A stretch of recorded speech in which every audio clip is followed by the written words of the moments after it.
Olá, seja bem-vindo ao Xamãs Connect, Congresso Internacional de Xamanismo na Internet. Agora você assistirá a palestra Oan e a Roda do Ano Celta com D'Artagnan Abdias, que é graduado em Ciências Sociais com ênfase em Antropologia pela Universidade Federal de Juiz de Fora, mestre e doutorando em Ciências da Religião, também pela Universidade Federal de Juiz de Fora.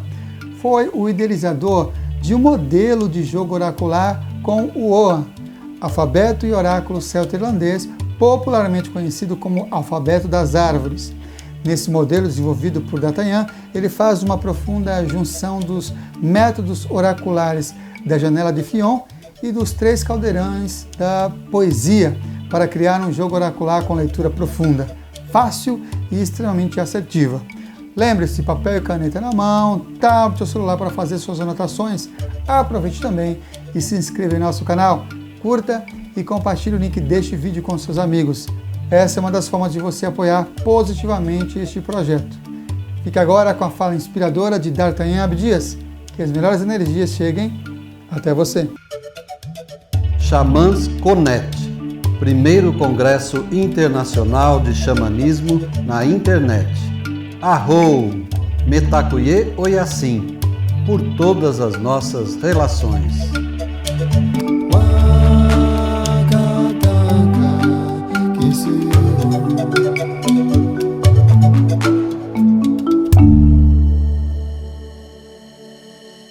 Meu nome é D'Artagnan Abdias, de nome religioso Avalis d'Avalon. Sou druidista, líder e druida do Lanai Angalar, em Juiz de Fora, Minas Gerais. Estou no druidismo há cerca de 7 anos e no paganismo em geral há uns 14, 16 anos. Trabalho com oráculo, com criação de óleos terapêuticos, magias em geral, mas também tenho o meu lado mundano, profissional, por assim dizer, em que eu sou formado em antropologia com mestrado e agora fazendo doutorado em ciência da religião. E nesse trabalho sou professor, de sociologia e ensino religioso nas escolas. Além disso, atualmente componho o Conselho Estadual de Minas Gerais de Diversidade Religiosa e o Fórum de Liberdade Religiosa em Juiz de Fora. Acredito que seja isso, um pouquinho de mim para vocês, e estou aqui para falar de Oan sobre a Roda do Ano.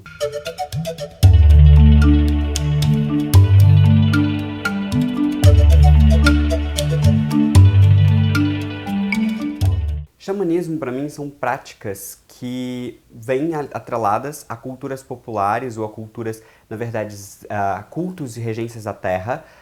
O termo em si, ele vem sendo trazido das práticas que são consideradas de fato xamãs, das práticas siberianas, russas, e depois se populariza criando outros vieses, outros vínculos com as práticas nativo-americanas, nativo-norte-americanas para ser mais preciso, e se popularizou no mundo como práticas de culto à terra, de introspecção, de conexão e de renovação. Dentro dessas práticas, a gente pode colocar que um xamanismo bem clássico brasileiro seria a própria pagelança, Seria uma forma de xamanismo tipicamente brasileiro. O druidismo, ele em muitos pontos, ele tange com o xamanismo, Ele tem pontos muito em comum com o xamanismo, mas ele também tem pontos que se destoam do xamanismo. Eu, em particular, não me considero xamã, não me considero xamanista, apesar de, no meu clã, nós termos a categoria do Vat, que tecnicamente seria uma espécie de xamã do grupo religioso, mas não chega a ser dentro dos padrões do que nós poderíamos chamar de uma religiosidade ou espiritualidade xamânica por excelência.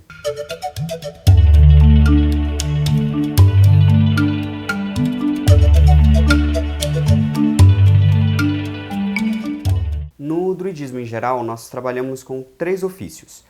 Esses 3 ofícios são basicamente o bardo, o vate e o druida. No druidismo clássico, que tecnicamente teria surgido no final aí do século XVIII, no início do século XVIII, 1717, esses ofícios seriam como se fossem estágios iniciais. Você se iniciava bardo, depois vate, depois druida. Atualmente se tem a compreensão de que são ofícios, sacerdócios diferentes desempenhados dentro do grupo. Quais são esses sacerdotes? O bardo seria o responsável pelas artes, pela fala, pela música, pela contação de história, pela pelo resgate da tradição e pela manutenção da tradição do grupo. Então os bardos eram os grandes poetas, os grandes músicos, e a eles eram dados o poder da fala. A fala bárdica é uma fala mágica, é uma fala empoderada, é uma fala sagrada. Então a contação de histórias e a música tocada pelos bardos é sempre vista como algo sagrado e mágico. Os vates seriam os curandeiros, uma espécie de xamãs, né? Quando você estuda a mitologia irlandesa especialmente, porque há uma diferença de como que esses ofícios eram desempenhados em lugares diferentes das tradições celtas. Quando você estuda a mitologia irlandesa, você percebe que os vates tinham um lado muito mais xamânico mesmo, né? E dentro dessa pontuação, a gente pode pensar que os vates seriam como se fossem os grandes curandeiros, os grandes feiticeiros tribais, os grandes adivinhos e oraculistas, né, das tribos. E, portanto, ele já tem essa pegada de conexão espiritual, conexão mágica, o trabalho com o trato de ervas, principalmente.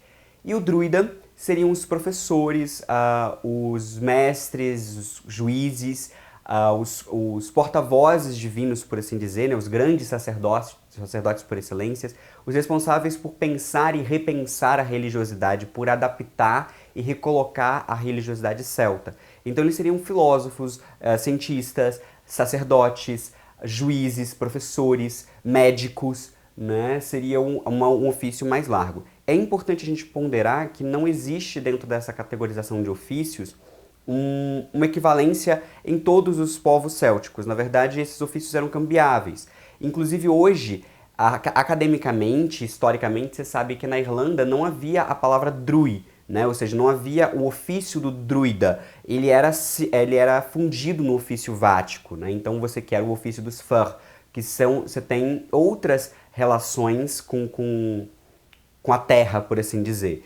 E no meu clã, especificamente, nós acrescentamos outros ofícios, porque nós entendemos que esses ofícios são como se fossem grandes casas gerais que podem ser desmembrados para contemplar ofícios, para contemplar a habilidade de outras pessoas. E outros grupos também seguem ou também fazem da mesma maneira. Então nós temos o ofício do guerreiro, que é o responsável pela honra, por trabalhar a parte física, né, a parte das lutas, das artes marciais, e trabalhar a parte física mesmo do nosso espectro religioso. Nós temos os videntes, que são os responsáveis pela oraculação, pela visão. Nós temos o sacerdote por excelência, que seria uma espécie de auxiliar geral. E nós temos também o bruxo e bruxa, que seriam os responsáveis pela fala, né, pela magia, pelos encantos, pelos feitiços. E, obviamente, né, os outros três, que seriam o druida, o vate e o bardo. Né? Então a gente compõe ofícios de maneiras mais gerais para se adequar também às necessidades da atualidade.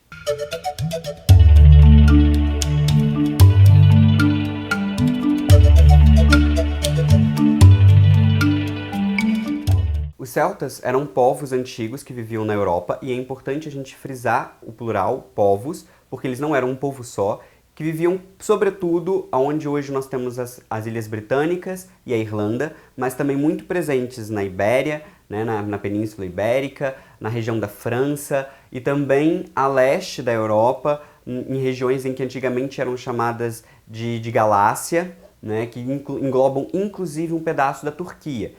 Eram povos, no plural, com bastante diferenças entre eles, mas com proximidades, às vezes, linguísticas e religiosas, que fizeram com que tanto os romanos começassem a chamá-los como um povo só, que eram os Keltoi grego, né? Os gregos viam eles como os Keltoi, e isso veio os Keltai entre os romanos, e ele passaram a ser visto como um único povo, e depois, pelos estudos acadêmicos, foram vistos como um povo só no quesito linguístico.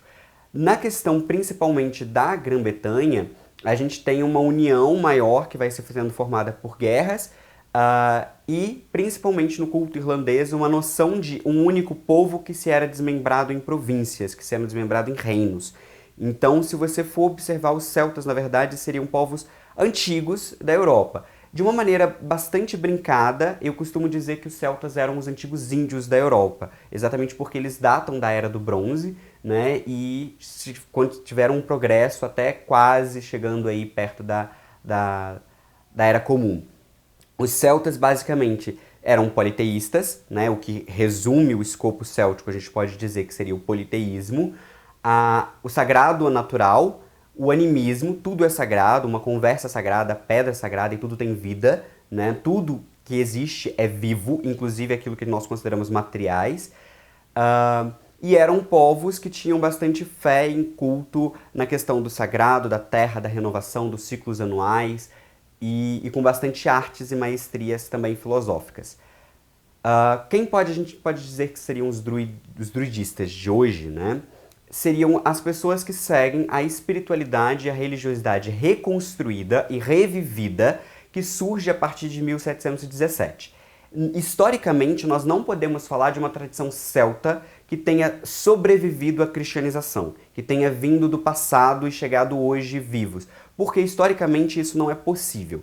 Óbvio que a Igreja Católica absorveu muita coisa, inclusive há a criação na Grã-Bretanha, com muita força na Irlanda e na Escócia, da criação da Igreja Celta, que é uma igreja católica muito vinculada às sincretizações com a cultura céltica. Mas nós não podemos dizer que houve tradições ininterruptas, porque eram povos pequenos, né, tribos pequenas, vilas pequenas, com muita influência cristã e com muita influência romana também. Então isso fez com que os celtas do passado, o druidismo antigo, por assim dizer, de fato tivesse tido um ponto final. Mas ele é revivido num processo de romantismo europeu que surge no século XVIII e hoje ele é recolocado ou reinterpretado com bases históricas, criando tanto o druidismo moderno, ou neodruidismo, quanto o reconstrucionismo celta. Então nós temos, para dizer quem é celta, quem é druidista, a gente poderia dizer que seriam as pessoas que seguem esse tipo de espiritualidade, que estão alinhadas a esse tipo de vivência espiritual e processo histórico da nossa religião.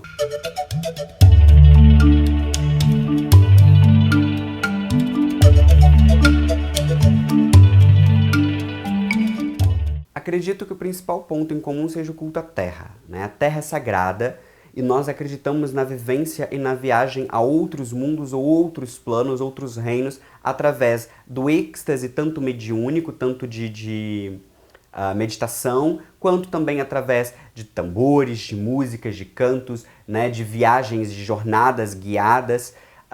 Nós também trabalhamos muito com o sagrado da terra, com o sagrado vivenciado pela espiritualidade da terra, pela vivência da terra no sentido das plantas, dos rios, dos montes. Além disso, a gente pode pegar também um ponto que eu acredito que seja bastante comum, que seja a ancestralidade. Os celtas, eles trabalham muito, né? A religiosidade celta trabalha muito a importância da ancestralidade. Em que sentido? Nós acreditamos que nós devemos honrar 3 categorias de ancestrais. A primeira seria os nossos ancestrais de sangue, que nos deram vida.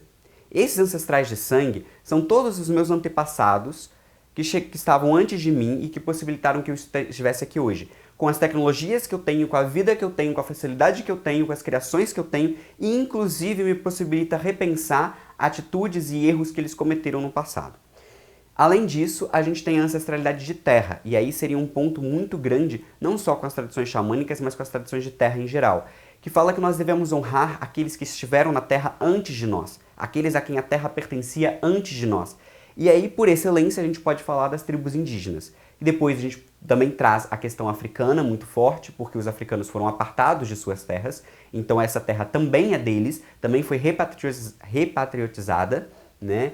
Então são também ancestrais de terra, mas o principal pra gente são os índios, que nos ensinam os saberes da terra, como arar, como cultivar, que planta colhe, que planta planta, quando que a gente deve colher e plantar, qual tipo de rio, qual tipo de erva venenosa, qual não é, qual cura, qual não cura. Esses saberes vêm com os índios e com os seus saberes sagrados. E assim nós também cultuamos esses índios, né? Nós também cultuamos esses saberes, também cultuamos a terra como doadora de vida e como nosso lar, nossa casa.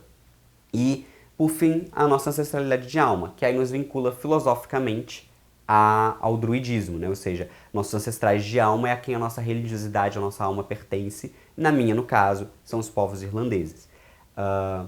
Além disso, a gente pode sempre pensar que entre o druidismo e o xamanismo, a porta da participação mediúnica, por assim dizer, da abertura, do êxtase xamânico por excelência, está presente dentro da categoria vática.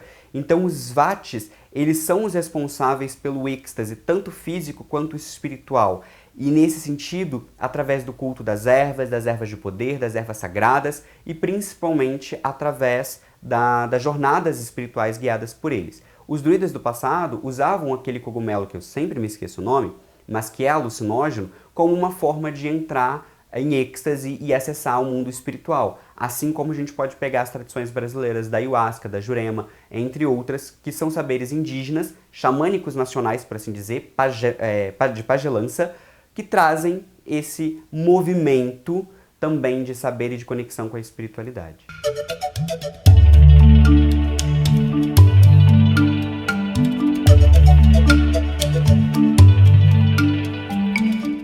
O Ogham, né, que pode ser pronunciado como Ogham, Ohan ou abrasileiradamente Ogham. Né? Ogham, a pronúncia correta de acordo com o gaélico, quando tem GH, que é a grafia que eu particularmente uso. E quando ele é só G, seria Ohan, né? Então nós teríamos essas duas grafias no gaélico e a gente abrasileirou já e a maioria de nós falamos Ogham, que é correto também. Só não recomendo falar em Ogã, porque o Ogã faz uma referência aos cultos africanos, à pessoa responsável por tocar o atabaque nos cultos africanos, né? Então eu gosto de fazer bastante essa ponderação. Mas o Ogham é um alfabeto celto-irlandês, criado, na verdade, na Irlanda, que teria se disseminado principalmente na Escócia, Gales e na Bretanha. Menos na Bretanha, mas nos outros países também. Há registros possíveis de que ele teria chegado até a Europa continental, mas são muito escassos, academicamente falando, então nós não trabalhamos com essa hipótese. Ele é um alfabeto inicial, assim como as runas, né? Então inicialmente a gente pode pensar nele como um alfabeto que está registrado em manuscritos medievais, em 4 manuscritos medievais, que seria o livro de Balimote, o Oricpet-na-Neshes, o Leborogin e um quarto que eu sempre me esqueço o nome. Mas são 4 manuscritos onde ele está registrado. No livro de Balimote, temos 2 páginas que contêm 98 grafias diferentes. Então há 98 formas diferentes de escrever o Ogham. E essas 98 formas se articulam com saberes diferentes da tradição celta. Então nós temos uma grafia que está vinculada com as árvores, que é a grafia que eu trabalho, que eu gosto, porque eu acho ela extremamente poética e extremamente incrível em sua sabedoria, que traz cada letra vinculada a uma árvore sagrada da Irlanda. Nós temos as letras vinculadas aos animais, letras vinculadas a heróis, letras vinculadas a deidades. Nem todas as letras, nem todos esses vínculos conseguiram ser recuperados, porque os manuscritos não foram totalmente traduzidos, e mesmo não tendo sido totalmente traduzidos, há trechos que também se perderam com o tempo. Então alguns desses saberes também não estão mais acessíveis. Porém, o das árvores, que é o mais comum, que são aqueles Oghams feitos por tracinhos, eles são totalmente traduzíveis e nós temos um conhecimento já bastante profundo a respeito dessa tradição.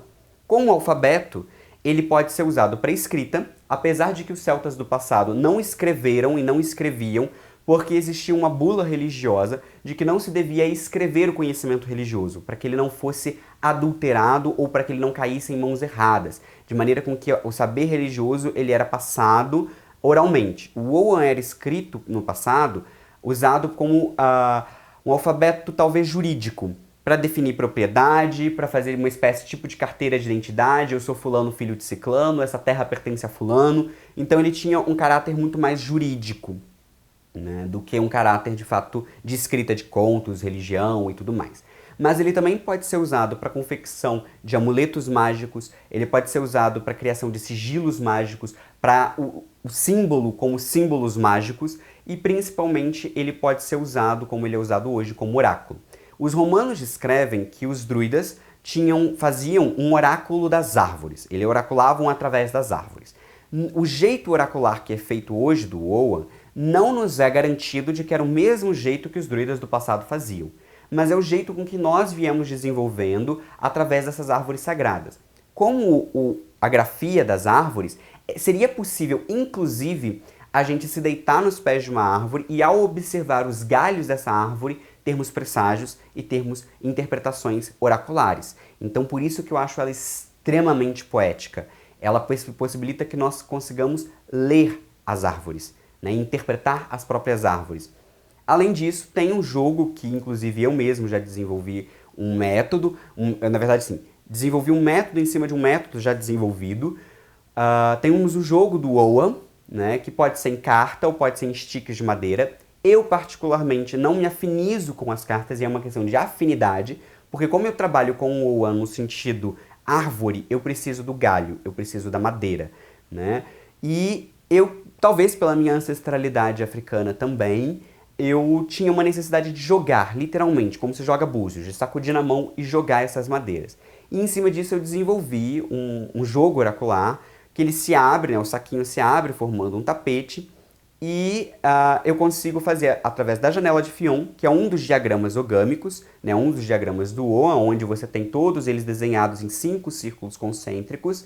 Esse diagrama já era usado para oráculos em alguns outros pontos, mas através desse diagrama a gente consegue fazer uma leitura jogada desse Oan de maneira a interpretar a batalha, que seria os desafios, a prosperidade, que seria o mundo físico, a música, que é o mundo pessoal, conhecimento, que é o que precisa ser considerado e aprendido, e o centro, que seria, do centro dessa janela, né, seria o conselho. E em cima disso eu tive um insight, uma inspiração, em que os 3 caldeirões da poesia, que seriam 3 pontos de absorção energética da cultura celto-irlandesa principalmente, em que nós teríamos o primeiro caldeirão do aquecimento na barriga, que seria o caldeirão da nossa vitalidade, da nossa força vital, onde está a nossa saúde. Nós teríamos o caldeirão no peito do movimento, que é o caldeirão que nasceria de lado, né, um pouco vazio, a gente precisaria desvirar esse caldeirão para encher ele, que é o caldeirão das nossas experiências, das nossas emoções, que seria o nosso mundo pessoal, por assim dizer, e na cabeça nós teríamos um caldeirão que nasce completamente de cabeça para baixo, e esse caldeirão, ele, portanto, estaria vinculado à sabedoria e à honra, e nós precisaríamos desvirar e completá-lo com as nossas sabedorias e conquistas. Esses caldeirões também eram usados para oraculação, no sentido de que você julgava o Oan, ou você tirava cada uma peça para cada caldeirão, por exemplo. Né? Então, lia o físico, o pessoal e o espiritual. Né? O físico, pessoal e conselho. E eu percebi que na própria janela de Fion havia esses 3 caldeirões marcados através de linhas, porque elas são 5 linhas concêntricas, cada linha representa um ponto da vida, por assim dizer, e as 3 primeiras estavam vinculadas com o lado físico, a terceira vinculando o físico com o pessoal e emocional. A terceira e a quarta linha estariam vinculadas com o nosso emocional, nosso pessoal. E a quinta estaria vinculado tanto com a religiosidade e espiritualidade, quanto com o conselho. Nesse sentido, eu criei um método, que eu chamo de método casado, em que você joga usando os 2 métodos, associando a janela de Fion e a janela e os 3 caldeirões. Um método em que você sacode os galhos e joga para poder ler. Nesse processo, você tem um jogo que é extremamente preciso, objetivo e que abre vários campos da pessoa de uma vez só. Então, portanto, o Oan, ele é um assunto muito amplo, mas basicamente a gente pode defini-lo como um alfabeto mágico e oracular, que hoje os movimentos de druidismo e reconstruísmo celta usam em suas práticas religiosas.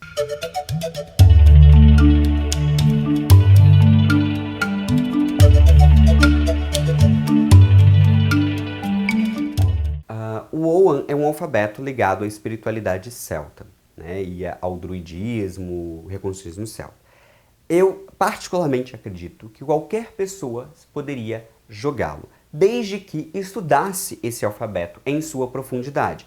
Lógico, o Oan ele tem uma profundidade enorme. Eu estou há pelo menos 4 anos estudando ele e estou mais consciente ainda de que é impossível chegar a um ponto final e dizer eu sei tudo ou aqui tá bom, muito pelo contrário. Quanto mais você se aprofunda, mais intenso ele vai ficando. Portanto, jogar o Oan é, na minha opinião, exclusividade para quem estuda o método oracular. E para estudar um método oracular do Oan, assim como para estudar métodos oraculares de outros oráculos vinculados a etnias e a povos, você precisa aprender a mitologia e aprender as bases religiosas que estão inseridas ali. Ainda que você não se converta ao druidismo, ainda que você não seja druidista, ainda que você não seja reconstrucionista céltico, você precisa saber um mínimo de mitologia a respeito do Oan, um mínimo de relações sobre a cultura celta, por exemplo, a questão dos 3 caldeirões, os mitos da janela de Fion, como é que isso funciona, qual é a visão de mundo celta que está englobada ali, né? E isso é necessário ser aprendido. Então o Oan, ele pode ser jogado por qualquer pessoa, desde que ela de fato tenha aprendido esse processo, tenha compreendido a visão do Oa. E principalmente aqueles que fazem a jornada do Oa, aqueles que aprendem com a vivência das árvores, que disseminam as árvores a partir de si, né? Ou seja, que vivenciaram essa sabedoria e transmutaram essa sabedoria. Porque o Oan, ele não é um oráculo de decoreba, ele não é um oráculo de associação imediata. Uma árvore pode ter muitos significados possíveis. E para você de fato entender qual é a correlação dessa árvore ou como que ela se manifesta, você precisa sentir a sabedoria dessa árvore em prática no seu dia a dia. Então é preciso fazer uma jornada. E é por isso que eu costumo dizer que o Oan, ele é iniciático. Não que você faça uma iniciação no Oan, não que você precise se iniciar, se tornar druidista nem nada. Mas quando você começa a estudar o Oan com profundidade, com as vivências, com os trabalhos necessários, ele te inicia em uma outra sabedoria, que é a sabedoria das árvores. E isso encanta muito.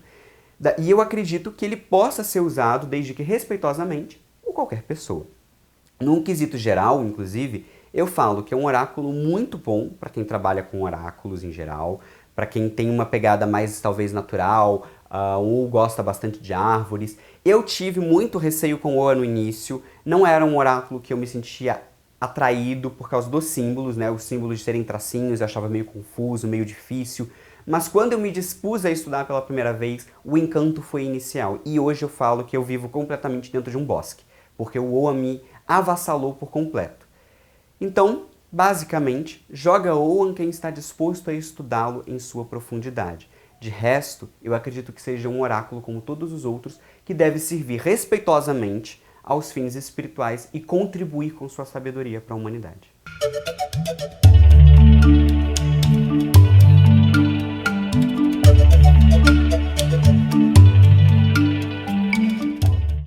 Essa parte para mim é muito gostosa porque eu, como antropólogo, gosto bastante de falar sobre ritos e rituais, como quase todo antropólogo gosta.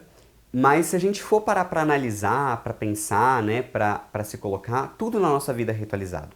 Escovar um dente é um ritual. Há uma maneira mais ou menos correta, ou a maneira que a gente faz. Quando a gente cozinha, a gente está ritualizando. Tomar um banho é ritualístico. O ritual ele não necessariamente precisa estar inserido em questões sagradas e espirituais.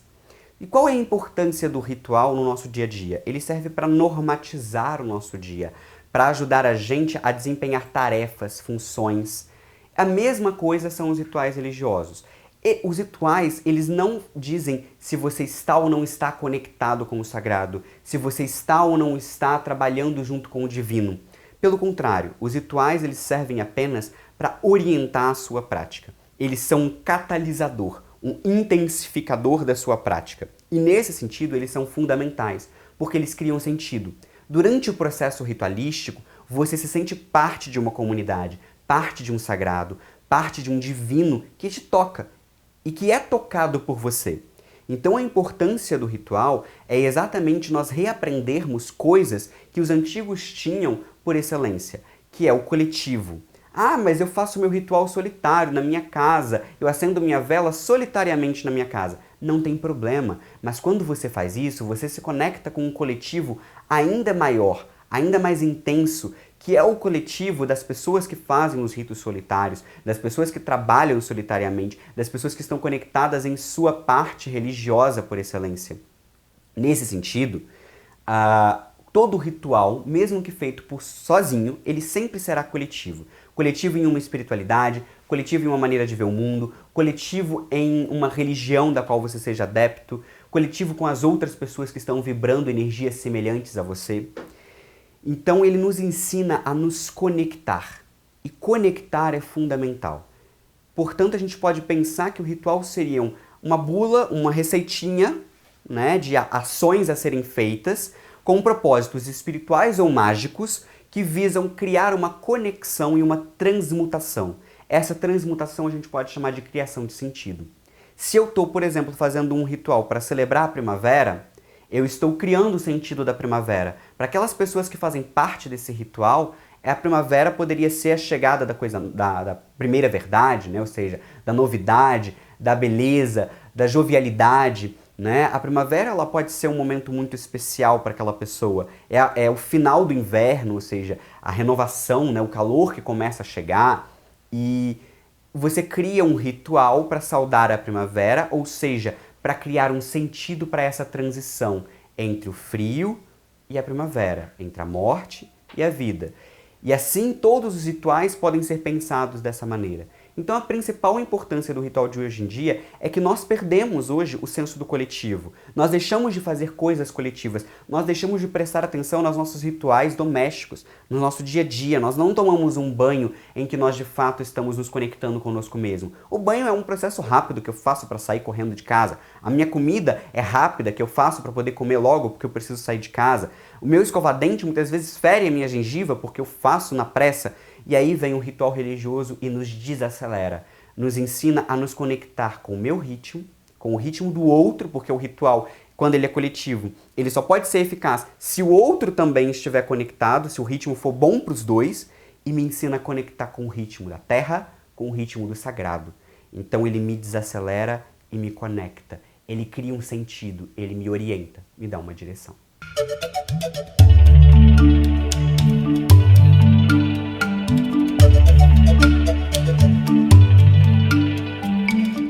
A roda do ano, ela é cultuada em muitos grupos pagãos, neopagãos em geral, e ela tem suas diversificações, né? A primeira coisa que eu gosto de falar da roda do ano é que ela não é única. Essa noção que nós temos de Sabás e Esbás é uma noção wicana que se popularizou, mas ela é típica da Wicca. Outras tradições não trabalham com essa noção de Sabás e Esbás, né? No caso do druidismo, por exemplo, nós não trabalhamos assim. Nós temos festivais. A roda do ano do druidismo, ela vai ter muitos pontos em comum com a roda wicana, mas muitos pontos muito diferentes da roda wicana. Vou dar alguns exemplos para vocês. Primeiro, no druidismo, a gente não tem a necessidade ou a ideia geral de 8 festivais. Nas tradições irlandesas, por exemplo, nós temos 4 festivais, que seria o Samhain, que é dedicado à ancestralidade, né? Então, ou seja, é um festival ancestral, um festival dedicado aos ancestrais, que era geralmente celebrado em 3 dias. Então pegava 29, 30, 31, né, até o nascer do sol do dia 1º de novembro, né, 29 de outubro, 30, 31 até o nascer do sol do 1º de novembro, que cultuava a ancestralidade. Era o final da colheita. Então era o período onde você não colheria mais. Se iniciava a partir dali a temporada de caça. E era considerado o início do inverno. Nós hoje temos a noção de que o inverno começaria, no caso do hemisfério norte, né, começaria no dia 22 de dezembro, que seria o solstício de inverno, que no caso do sul seria o nosso solstício de verão, mas pensando na noção da Europa, né, só que na verdade nesse ponto é o auge do inverno. O auge do inverno, ele é o ponto do solstício.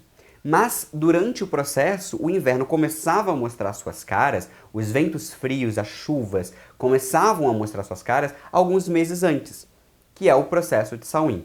Então, o Samhain seria o primeiro festival no sentido de agora vamos parar nosso ano de colheita. Acabou, a terra vai morrer para renascer, morrer para se regenerar. Dentro desse patamar, a primeira coisa que a gente pode pensar é que ali se cultuavam os ancestrais, porque o véu estava tênue. Era um dia onde a viagem entre os reinos, a viagem desse para o outro mundo, era mais fácil de ser feita. Então, os povos de lá, incluindo os Xi, que seriam os feéricos, né, os encantados, os deuses e os ancestrais, poderiam facilmente vir ao nosso mundo. Também nós poderíamos estar caminhando por uma floresta ou navegando pelos mares e nos depararmos com algum portal e irmos parar num outro mundo, porque o véu estava tênue. Então a gente conseguia atravessar essas realidades. O segundo festival típico irlandês seria o Imbolc, que aconteceria em fevereiro, 1º, 2 de fevereiro. O Imbolc, ele mostra um período em que o inverno se torna rigoroso. O final do inverno, ele é tradicionalmente muito rigoroso, marcado por nevascas, tempestades de neves, mas isso também mostrava que o inverno estava perdendo a sua força.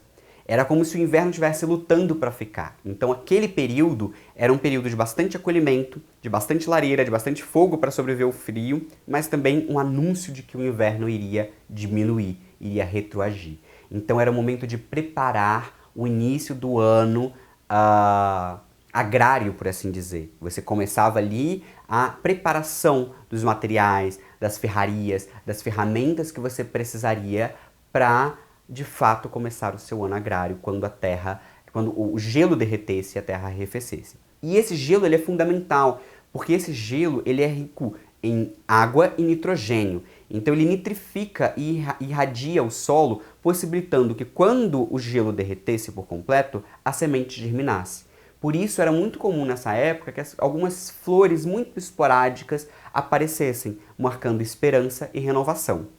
É também um festival dedicado aos leites, porque era geralmente a época em que muitos gados procriavam, então a fartura de leite e laticínio era muito grande entre os membros da tribo. Depois nós teríamos o festival de Beltane, ou Beltane, como a gente chama hoje. O festival de Beltane, ele na verdade não é um festival dentro da tradição irlandesa de casamento. Ele representa a fertilidade e o vigor da terra, mas a plenitude do verão. Ele era o anúncio do verão, o verão que começava nessa tradição, nesse momento, né? Então, por isso acendiam-se grandes fogueiras para limpar o inverno. Era você limpar todo o frio do passado para começar a receber o calor. Então, você acendiam fogueiras, passavam gados e pessoas por entre essas fogueiras enormes para trazer proteção e vitalidade para esse gado, para que ele sobrevivesse por mais uma roda, por mais um ciclo, por mais um ano. Então a fertilidade está vinculada à questão dos animais, mas não há um culto, não se casava, por exemplo, no Beltane. Por que não se casava no Beltane? Porque era um período de plantio muito forte, era um período em que a terra começava a dar os primeiros frutos. Então nós estávamos começando, nós, os celtas do passado, né? Estavam começando a precisar preparar a colheita de frutos, colheita de grãos, começavam a terra a manifestar essa fertilidade e era um período de muito trabalho. Então, na verdade, essa é uma das grandes diferenças com a roda wicana, por assim dizer.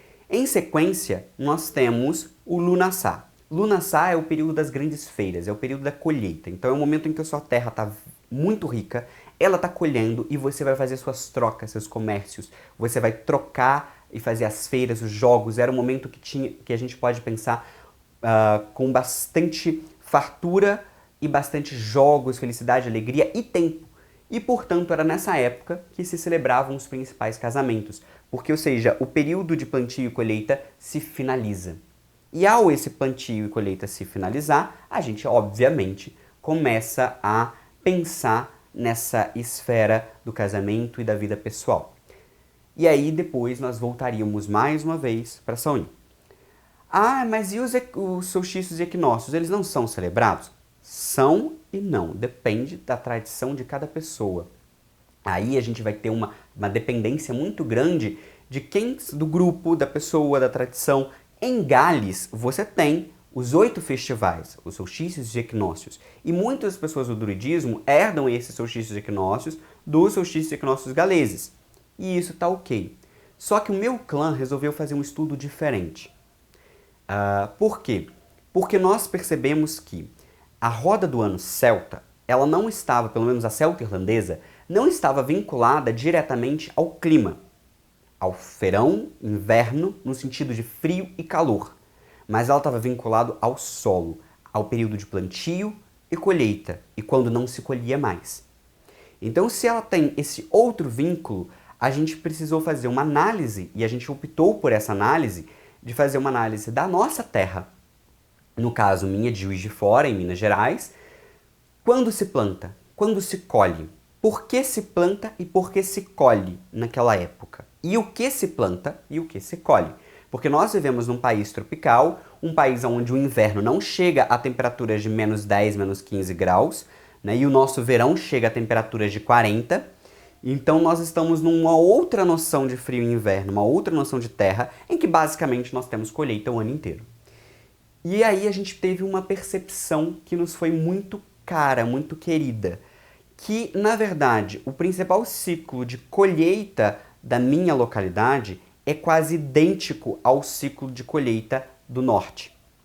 Nós colhemos na minha localidade entre abril e agosto, às vezes até setembro, mas em geral entre abril e agosto. Basicamente, de Beltna a Lunaçá.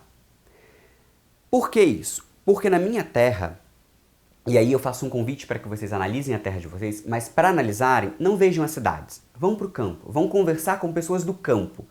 Vão ver como que o campo faz. Não vê só as flores que dão na cidade. Vão pegar de fato o plantio e colheita de quem está plantando e colhendo. Essa é a sabedoria que nos interessa nesse sentido. Na minha cidade, o grande principal motivador do plantio e colheita não é o sol, é a chuva. Porque o sol de inverno, para nós, um sol de 10 graus, de 7 graus, é o sol de primavera no norte.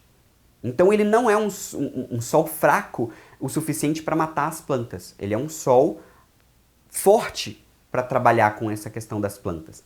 Nesse sentido, nós percebemos que nossa temporada de chuvas frutíferas, por assim dizer, de chuvas que fertilizam, se dão entre março, na verdade começam em fevereiro, mas principalmente entre março e junho. Por isso a colheita começaria em abril e maio, né? E porque o plantio é principalmente feito nessa época. A gente, inclusive, no meu clã brinca muito da música Águas de Março, porque ela é muito significante pra gente.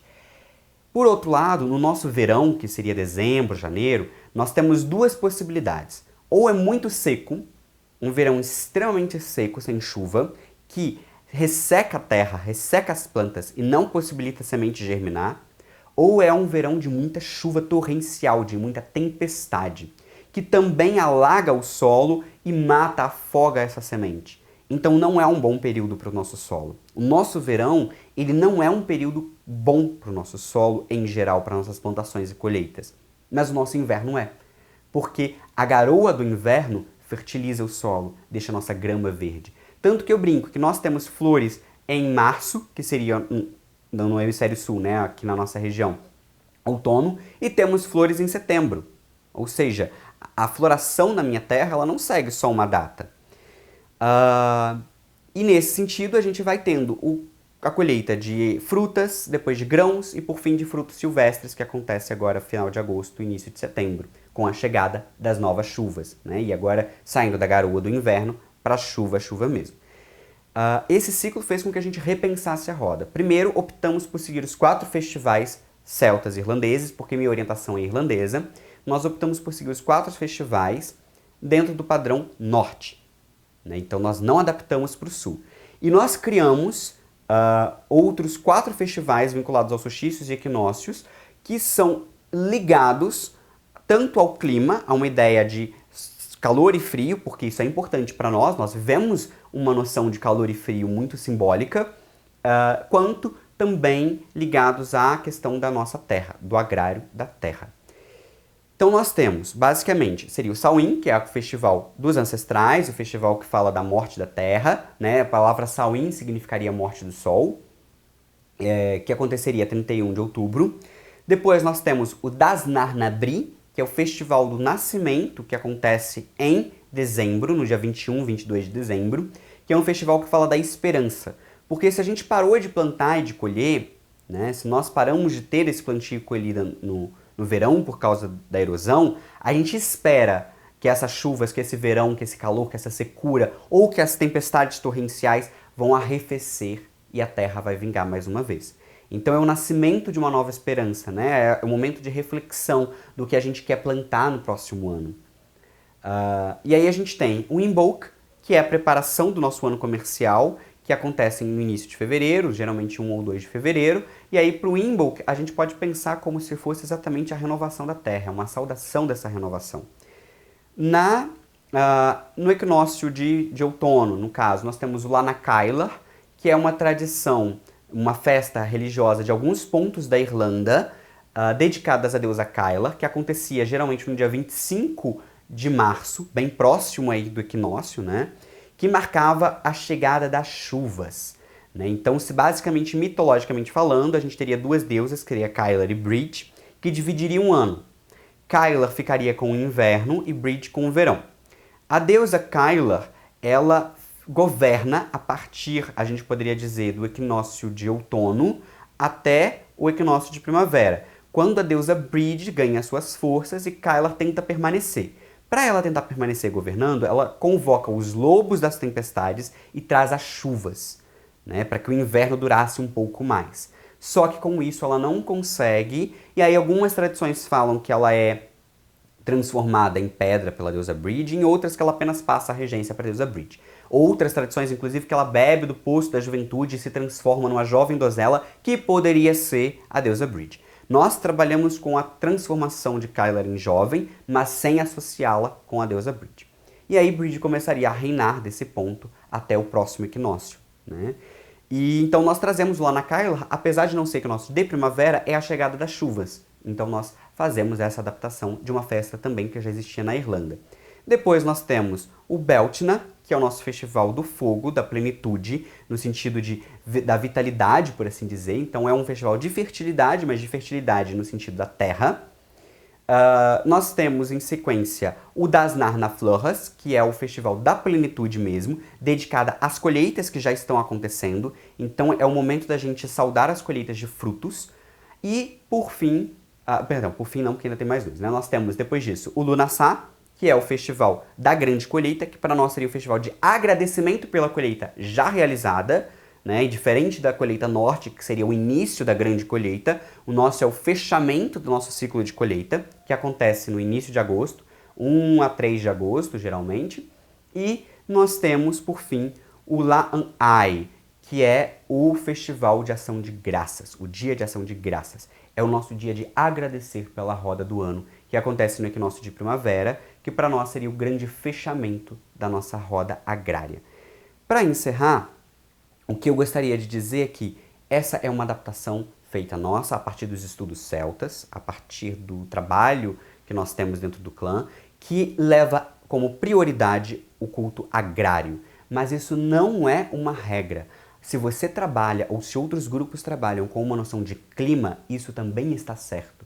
O importante é nós percebermos que a vida é cíclica, que a vida é feita através de ciclos de renovação e de condução contínua, tanto da Terra quanto nossa. E qual ciclo que nós nos conectamos é uma jornada que nós devemos fazer para dentro, para nos identificar também fora.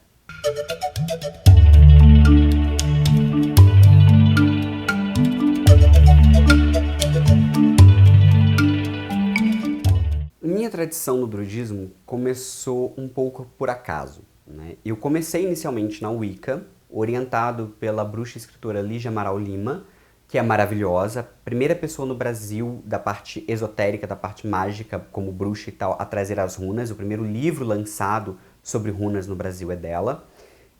É uma pessoa incrível e eu fui muito feliz na minha trajetória wiccana durante um tempo. Mas chegou um momento em que a Wicca não era o meu cantinho.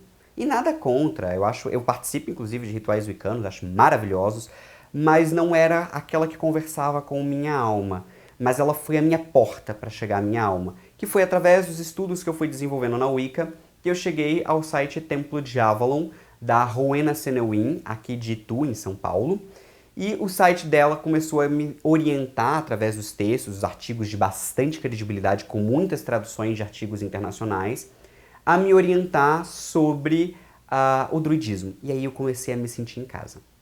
Comecei a buscar livros, inicialmente solitário, porque apesar do site dela se chamar Templo de Avalon, eu não fazia ideia de que ela era brasileira. Na verdade, não conhecia a comunidade druídica brasileira como habitante de Juiz de Fora, em Minas Gerais, uma cidade que não faz parte do grande centro, Rio, São Paulo. Eu nem imaginava que existia essa espiritualidade vivenciada no Brasil como eu sei que existe hoje. Então eu comecei a buscar livros, tanto nacionais quanto internacionais. Os nacionais são bem difíceis, né, porque são poucos os livros nacionais, poucos que foram traduzidos, e a estudar e aprimorar a minha técnica. Depois eu acabei conhecendo a Rowena pessoalmente, e ela virou uma grande mestra, uma grande guia, uma grande coordenadora. Hoje eu faço parte do grupo de estudos dela, que é o Fidna Median She, e acho ela uma pessoa maravilhosa, uma grande orientadora nesse sentido. Então eu posso dizer que eu comecei o caminho grande do druidismo por si só, a grande parte do tempo solitário, mas sempre buscando muitas referências, sempre criticando, questionando. E a minha principal dica com relação a essas questões dos caminhos é a gente pensar em duas coisas. A primeira é, eu preciso ler sobre o mesmo tema de vários autores, para entender o que eles têm em comum e o que eles não têm. E até para fazer um teste, uma crítica. O que é válido e o que não é. O que pode ser invencionice e o que não pode. Porque é muito difícil a gente ver um livro, o livro não vem estampado com charlatanice ou verdade absoluta. Na verdade, o livro ele sempre traz saberes pessoais, íntimos da pessoa, e saberes que ela estudou, que ela compartilha. E às vezes você pode concordar com aqueles saberes pessoais ou não. Você pode se identificar com aquilo ou não, né? E isso é válido. E a segunda coisa é que a gente precisa aprender a ler de maneira crítica. Mesmo que a pessoa seja um grande mestre, a leitura tem que ser crítica. Quais os processos que levaram ele para aquele ponto? Quais os processos, quais os saberes, quais os estudos ele teve para chegar até ali? E a gente vai descobrindo isso quando a gente vai se aprofundando no tema. Então, ler muito é importante. E de mestres, eu posso dizer que além da Lígia, eu tenho a Rowena como uma grande mestre. E a Rowena, ela faz parte a gente pode dizer, da nata do druidismo brasileiro, porque ela está ligada aos primeiros colegiados que vieram ao Brasil de druidismo. Ela está ligada a tradições também lá de fora e ela traz isso para nós, assim como outros grupos que nós temos muito importantes, tanto em São Paulo quanto no Brasil como um todo, que fazem esse aporte, que trazem essa espiritualidade segura e coerente vinda tanto de dentro quanto de fora. E é muito importante que a gente pergunte as credenciais. Não credenciais no sentido quem te legitima, mas credenciais de aonde você tira a sua base. Quais os livros você está lendo? Quais as bases? Quais reconhecimentos dentro da comunidade aquela pessoa tem? Isso é muito importante, porque quando a gente pega pela credencial, né, pelo reconhecimento, pelas bases, a gente pode fazer um teste pessoal, se aquela pessoa está validada ou não. E os nossos grandes mestres dentro do druidismo, que devem ser sempre muito honrados, ou os nossos grandes guias, geralmente são pessoas que estão publicamente com os livros, participando de eventos. Nós temos aí o Encontro Brasileiro de Druidismo, o Encontro Paulista de Druidismo, entre outros encontros regionais que são feitos, onde as pessoas podem conhecer essas pessoas, tanto os novatos quanto os mais antigos de casa. De indicação, eu teria para vocês, inicialmente, o livro Semente da Bétula, do Marcelo Pasqualin, que é um livro maravilhoso, extremamente introdutório sobre o druidismo e brasileiro, lançado aqui no Brasil. A gente tem indicações também sobre o livro do Leone Moura, que traduziu e comentou de uma maneira ímpar, maravilhosa, grande parte dos mitos irlandeses, que não existe tradução oficial no Brasil, é a primeira dele, eu acredito que não exista nem em português, nem em Portugal, e mesmo em inglês eu acho que não tem um livro com a profundidade que o livro do Leone tem. Então podem procurar o Leone, ele tem inclusive uma página no Facebook chamada Politeísmo Gaélico, e tem um livro dele que é As Crônicas de Inisfal. Né? Inisfal era o nome antigo da Irlanda, então ele usa essa pegada. Nós temos sites muito bons, como o Templo de Avalon, como o site do grupo Ramo de Carvalho, que também tem muita bibliografia, tem muita coisa. Tem o meu site do meu clã também, que nós temos uma lista de bibliografias sugeridas. Internacionalmente, procurem por Miranda Green, que é uma grande autora que fala o que é druidismo, e aí tem alguns livros dela traduzidos como esse, o que é druidismo, né? Você pode pegar a Miranda Green, que é maravilhosa. Tem, inclusive, ela é autora de um livro enciclopédico enorme, que ainda é referência sobre os celtas, que chamam The Celtic Road, né? Esse não tem tradução, só acha em sebo, se achar, porque ele já parou de ser lançado, então é um livro bem raro, mas maravilhoso. Nós temos a Erin Rowan Lowry, que é uma das fundadoras do movimento de reconstrucionismo céltico, que também tem muitos livros maravilhosos, mas também você só vão encontrar importados, só vão encontrar em inglês. E alguns sites em português, alguns artigos que estão sendo publicados em português em alguns sites. Infelizmente, bibliografia de druidismo, a maioria vem de fora. Mas acredito que para quem quer começar, o livro do Marcelo Pasqualin, tem o livro da Rowena também, As Brumas do Tempo, Rowena Senewin, muito bom, e o livro do Leone podem ser grandes orientações. Além, é claro, dos livros da Miranda Green, o que é druidismo, né, e outros livros dela que já existem traduzidos, e os livros da Erin. Faço um último adendo de indicação, que acho que é fundamental, que é a gente buscar os grupos. A tradição celta ainda é de muita tradição oral, de muita divulgação do seu conhecimento dentro dos congressos, como o Encontro Brasileiro e o Encontro Paulista de Druidismo. Então é muito importante que a gente participe ativamente para absorver esses conhecimentos das pessoas que estão produzindo agora e que talvez estejam iniciando a questão de livros. Livros do Oan, a gente tem publicados no Brasil. O livro do Oswaldo Feres, que também fala de Oan, e o livro da Miriam Black. Eu particularmente tenho algumas críticas a ambos os livros e muitos elogios a ambos os livros. Então eu acredito que a gente tem sempre que fazer a leitura crítica. Ainda não tenho um livro meu, espero ter um dia, mas acho que de indicação é sempre procure credenciais, sempre procure ver quais as tradições que aquela pessoa está vinculada, como ela está vinculada. E de livros, dá uma pesquisada, tem o Conselho Brasileiro de Druidismo também, tem o site do Conselho e a página do Conselho, que é um ótimo lugar para buscar referência. Se eu fosse falar de todos os livros que eu indico, eu iria falar aqui por horas e horas e horas, porque a lista é extensa. A maioria está em inglês, mas vale muito a pena porque são escritas em inglês muito fáceis de serem lidas e acessadas.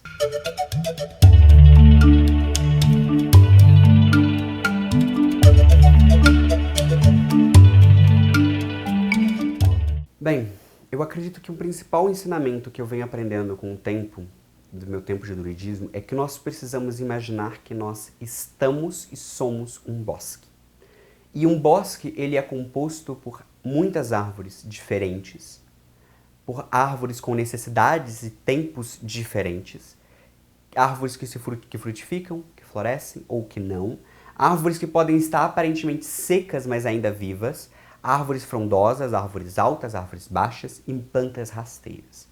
E ainda assim esse bosque consegue abrigar uma imensidade de vida, de polissemia, de jornadas e de possibilidades.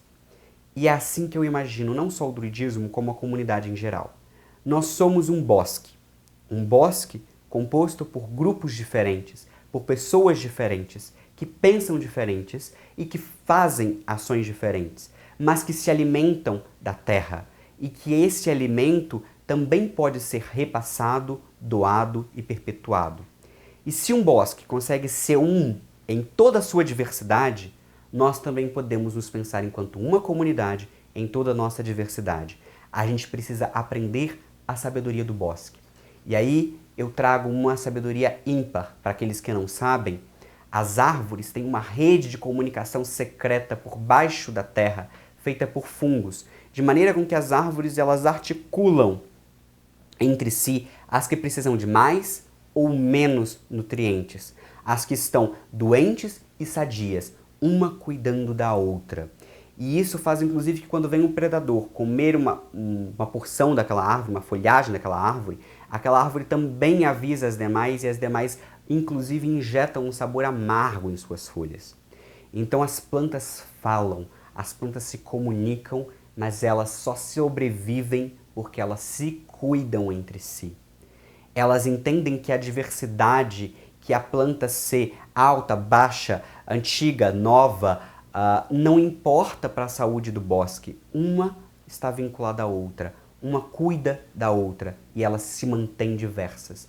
E eu acho que isso é o que nos falta, a consciência de que somos um grande bosque e um grande bosque que se orienta e que precisa se germinar e se comunicar por entre as raízes. Porque o que nos une de fato não é como as nossas copas são, não é como as nossas práticas se vinculam, não é como que a gente pode articular o A, o B, ou o C, ou o que eu sou ou deixei de ser. O que nos une é as raízes e a terra de onde bebemos a nossa água. Gostou da palestra? Se você chegou até aqui, provavelmente sim. Sou Samuel Souza de Paula, idealizador do Xamãs Connect, Congresso Internacional de Xamanismo na Internet, e autor do livro Práticas Bioxamânicas, Despertar das Capacidades Interiores. E é uma alegria saber que está prestigiando este evento, onde grandes condutores xamânicos compartilham as melhores práticas para o reconhecimento do seu poder pessoal, manter melhores relacionamentos, desenvolver sua espiritualidade e ampliar sua consciência com dicas, jornadas, segredos e um conteúdo imperdível. Deseja apoiar e se beneficiar ainda mais com esse projeto? Acesse ao site xamansconect.com.br e informe-se que as melhores energias cheguem até você. Arro, Mantaku Yoyasi, por todas as nossas relações.